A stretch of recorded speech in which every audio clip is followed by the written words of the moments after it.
Good afternoon. This is Tom Aspray with the Viper Report. It's Friday, March 15th, about half an hour after the close.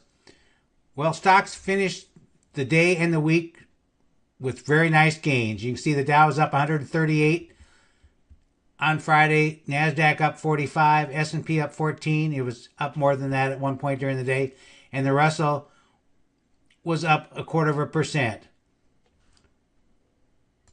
Of the major averages, only the transports were down about 1/3 of a point. Everything else pretty much was in the plus column. You can see the small cap 600, somewhat similar to the Russell 2000, but more concentrated. It was down on the day, as was gold and silver and oil services.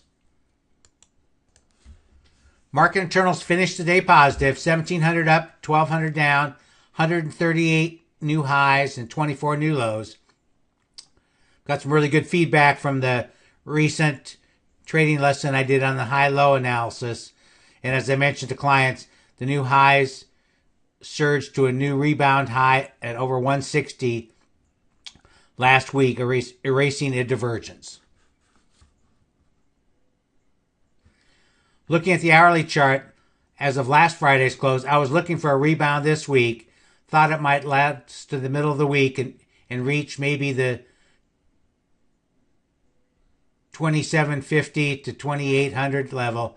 It went higher, hitting a high on Wednesday of 2821 and a further new high at 2830 today. The major averages shows nice gains, led by the NASDAQ 100, up 4.15%. S&P was up 2.9%. Russell was up 2% for the week. Dow Jones was transports were actually up, though they were down on Friday. Utilities had a nice gain as the XLU, one of our holdings, made another new high this week. The Dow lagged a bit, unfortunately, due to the tragedy with Boeing. It was still up 1.6%. To be a successful investor or trader, you must be able to analyze the risk of the market. This chart is one that I follow for my clients. The line in red indicates a moving average of the number of NASDAQ 100 stocks that are above their 50-day moving average.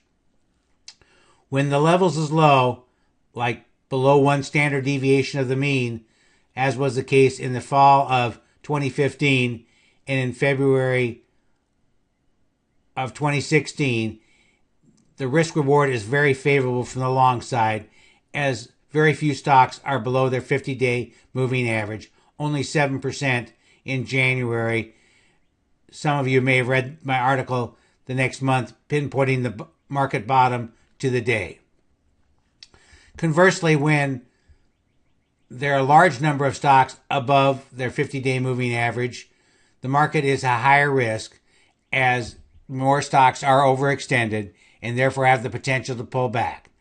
That level hit 87% in January of 2018 and hit 88% just a couple of weeks ago, suggesting that now is not the time to be an aggressive buyer, as a pullback to the mean is possible at any point. The daily chart of the S&P 500 shows that we're a little closer to the upper Keltner channel here. So I'll be looking for a pullback closer to that 20-day EMA, currently at 27.76. We closed at 28.22 for a buying opportunity. The OBV flipped back to positive on Friday as the volume was good. I'm putting together the final touches on the first free video instruction section. Should happen in the not too distant future.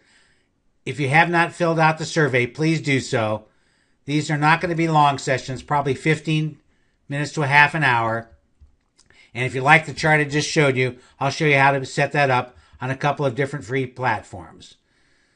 Please take the time to fill out the questionnaire so I can address your needs in my video sessions.